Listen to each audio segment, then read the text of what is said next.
Hello. It's been a while since I've made a proper talking video, and I've tried to record this a couple of times and I just keep going on tangents and making the story way too long. So I'm going to try and shorten it as much as possible. Also, apologies for my outfit, but it is relevant. It is relevant to the video. As you can see by the title, I'm talking about SAD today. Seasonal affective disorder, something I've struggled with for as long as I can remember, even as a kid. Obviously, you don't really understand what it is when you're a kid, but as you get older, you kind of figure things out. And yeah, I really figured out that I had it, I would say, when I was about 18, 19, maybe 20. And I was like, yeah, this is bad and I should do something about it. So when I was 23, I moved to Spain, and I don't want to say it cured my seasonal depression, but it really, really helped. Obviously the Spanish summer is still cold, but the sun is shining pretty much every day. And I have learnt now that the sun and your circadian rhythm, I think that's what it's called, and light all affect the way your brain produces its chemicals. And so that is what can cause seasonal depression in some people, because your rhythm is kind of messed up because there's not a lot of daylight. It's all very interesting, and yeah. So I moved back to England last year, and so my first winter back was awful. I didn't do any preparation for it. I just kind of, I don't know, I think I kind of forgot that my seasonal depression existed because I'd been in Spain for 4 years. So I didn't prepare, I wasn't ready for it, and it was an absolute disaster. So I'd say from like November to March, April was the worst few months of my life, and I was just so sad, so depressed, thinking I'd made a mistake, like moving here, wondering like what to do, not wanting to be here anymore. Yeah, it was really bad. Then it was summer and everything was okay. So as summer started coming to an end and autumn started to creep in, I said to myself, okay, we're not gonna let that happen again, or we're gonna try and take measures to see if we can alleviate the seasonal depression, see if we can make it a little bit easier for ourselves than it was last time. So I started doing research and looking into different things that I could do to try and help.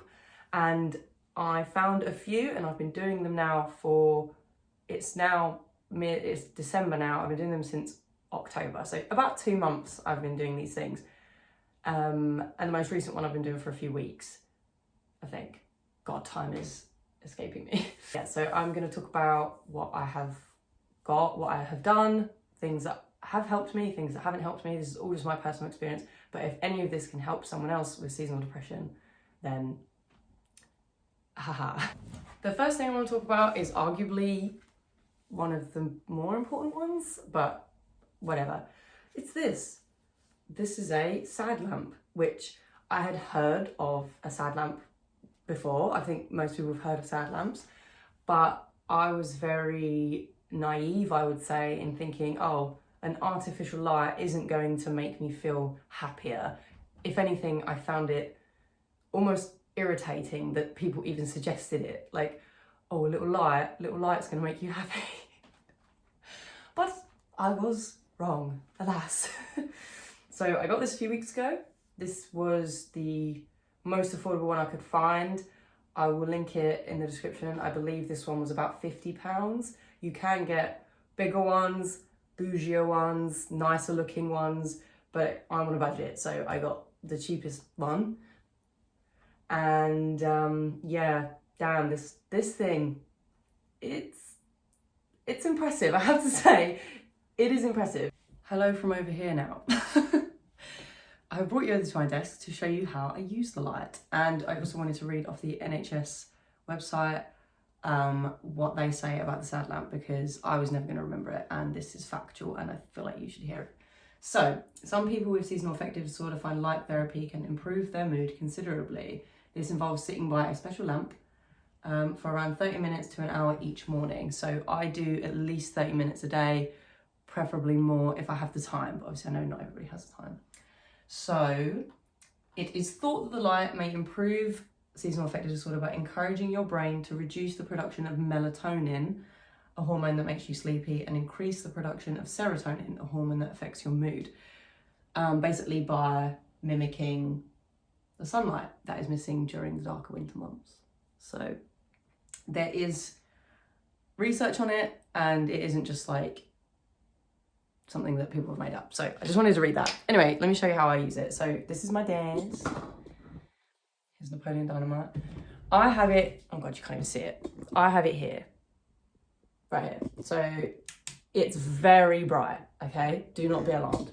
So here's my setup. You want it about arm's length, and yeah, I'm just gonna be, you know, doing my work, doing my editing, even just hanging out, watching stuff, but it's there. It is very bright. I'm going to turn it off now. Okay, and we're back over here. So, have I found the sad lamp to help? Yes, it hasn't cured my seasonal depression. It hasn't made me super happy, but I have noticed a difference. Now, that could be because of the other things I'm doing as well, which is why I'm going to talk about them too. But silly little light works, okay? I'm not saying like it's the best thing ever, but it definitely helps me at least a little bit. And a little bit of improvement is better than nothing in my opinion. So yeah, that's the sad lamp. That's what I've been doing almost every day if I can. And yes. Okay, this one is scientifically proven to help, and I feel as though more people, especially in miserable England and places like that, should be doing this, because I know so many people don't, which is just crazy, including me. I was guilty of this. So you want to get a medium or high strength vitamin D supplement. I literally just got this from Holland & Barrett, and you take one a day and it helps. So like I said, I don't know if it's just the lamp or the vitamin D or they're both working, but I have seen a significant difference. It's December, and by this time last year, I was in the pits of hell. So get a vitamin D supplement. They're not expensive, 1 tablet a day, and it will make a difference. I don't need to read you the research on that. It's proven, okay?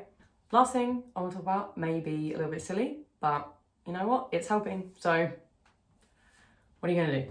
I have invested in some cozy things, okay? This is for everybody, not just the girls. This is for everybody. Get yourself an Oodie, which is what I'm wearing right now. It is basically a hoodie that is made out of blanket, and it has changed my life. It has made me so much more comfortable, so much more warm. That's another thing I struggle with in the winter, other than like the darkness, and that is I hate being cold. So this has been a lifesaver. Get yourself one of these.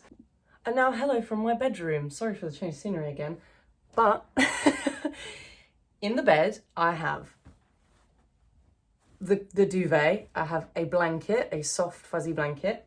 Then this is a Sherpa sheet. So it's made out of the like same blanket material. I hope you can see that. That's a sheet on the bed. This has been absolutely life-saving, not gonna lie. This has been amazing. I have a teddy bear to cuddle. And finally, I have one of these. I don't know what you call these. We call these like wheat bags, but it's basically, there's beans in here, and you put this in the microwave and it warms you up, and you can just cuddle it, have it under your clothes, have it in bed, all that stuff. I also got another blanket, like a big, warm, fuzzy blanket, so that if I'm just sat in the living room, I can have myself wrapped up in a blanket, and that has honestly made me a little bit happier. So as silly as those may seem, being cozy has genuinely helped me. Investing in a really good coat so that when you do have to go outside, you're going to be warm, you're not going to be cold. And this is another thing, you read a lot online about seasonal depression, and it's like, go outside, it doesn't matter if it's cold, get some fresh air, it's good to get out, and blah, blah, blah, blah, right? I'm not saying that's not true. I'm sure for a lot of people that helped. For me, absolutely not. Sorry. If it's cold and wet and windy and horrible, I don't want to go out there. It's as simple as that. And if I do go out there, it makes me more miserable. So we were in London last weekend, and I was seeing all my friends, we were doing really fun stuff. But every time I had to go out and walk from A to B, oh my God, it was horrible. I was like, this is horrible. I don't enjoy it. So I do agree with trying to get out of the house. I'm not a big fan of going for a walk in the fucking freezing cold. So that's just personal. I do try and, obviously I have the blinds open. I try and let as much light in as possible. Maybe I'll go in the garden, you know, and I do open the windows. I think that's a German thing, isn't it? To get all the airflow through the house like once a day. I do that. But yeah, I'm not a big fan of going the walks, okay? I'm getting out, I'm seeing my friends, I'm doing things, but I'm not gonna make myself suffer and go for a freezing cold walk for half an hour. That's just me. I was like, oh, I'm gonna try and make this video really short and simple, but it's ended up being really long. So I do apologize for how long this is, but obviously mental health is a very dear subject to me, and I really want to try and destigmatize talking about it and help others as much as I can. So if I've found something that I have found that I think has helped me in any way, I will share it. Obviously, my number one thing for everybody is always going to be therapy. That's always my number one, go to therapy, which is what I did last winter. That's pretty much all I did, was go to therapy. And I will probably be doing that again this winter, just because therapy helps me so much. So yeah, that's what's been going on. It's December, I'm not in the pits of hell, and this is why. So fingers crossed this lasts the rest of the winter. Thanks for watching. Hope this was informative at least. And yeah, see you next time.